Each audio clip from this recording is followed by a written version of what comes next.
Hey, how's it going, everybody? Micah here from Wall Street IO, the number one backtesting platform for stock and option traders. With a quick update for you today. Right now, we have a little bit more volatility, right? Thursday and Friday, we had a pretty big move to the downside. In fact, this entire week, we had some pretty interesting moves. One, we had a big gap down, right? Apple came out and basically said this whole coronavirus thing is going to impact their sales. People are not shopping in China. They're not leaving their house, right? And that's going to impact their sales. We had a gap down, a little bit of a courtesy bounce. We filled that gap, right? We basically filled the entire gap, which gave the bulls an opportunity to exit, right? And then Thursday we got hammered. Friday we got hammered again. So here's the juice right now. We've got a lot of overhead resistance at 328. We weren't able to get over it. As I've been mentioning for the last month, we really need to get over this level, stay above this level to see another leg to the upside. We weren't able to do that. So for now, the trend has been sideways for the last month. Additionally, when you look at the Heikin Ashi chart, we've been having very short bullish payday cycles. Remember, a payday cycle are these 4 to 8 day trends you could see really well with a Heikin Ashi chart, which is the kind of chart we're using now. Right? Here's your Heikin Ashi, here's your candle, Heikin Ashi, candle, Heikin Ashi, right? It's very common, actually, when the MACD is bearish, like it is now, and like it has been for a month, it's very common when the MACD is bearish to have very short bullish payday cycles.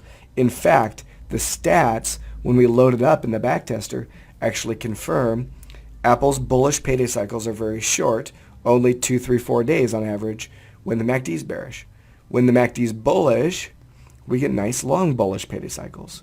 So the point I'm trying to make is when the MACD is like this, this is what we can expect. Sideways action, more volatility, more movements to the downside.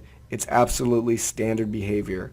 I know that it was a big move down on Friday, but it shouldn't have come as any surprise whatsoever. This is normal when the MACD is bearish. And again, this is kind of what I've been telling everybody as far as a warning for the last month. Okay. Now, while Friday and Thursday was super bearish, and it is normal for that to happen when the MACD is like this, we're still effectively in a channel, right? So if you take a look at Apple here, we saw a lot of support at $300. Now here's what I'm going to say, right? We've got a channel between 300 and about 325, 326. If we break Friday's lows here at 310, the next support isn't until about $300. If we move down to $300 this week and we break $300, we've got a much larger move to the downside potentially because we don't really have a lot of support below us.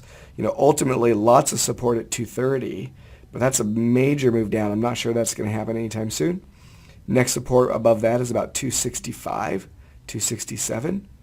And then we have a little baby support in here. Let me just highlight this for you. Right? A little baby support here about 290, 295.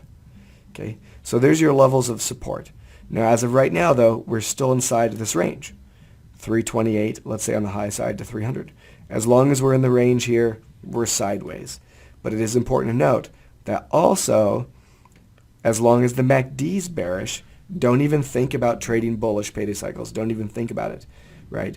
This is kind of what I've been saying for a month now while the MACD is bearish. Bullish payday cycles are shorter in length when the MACD is bearish. We're more likely to compress or potentially move down.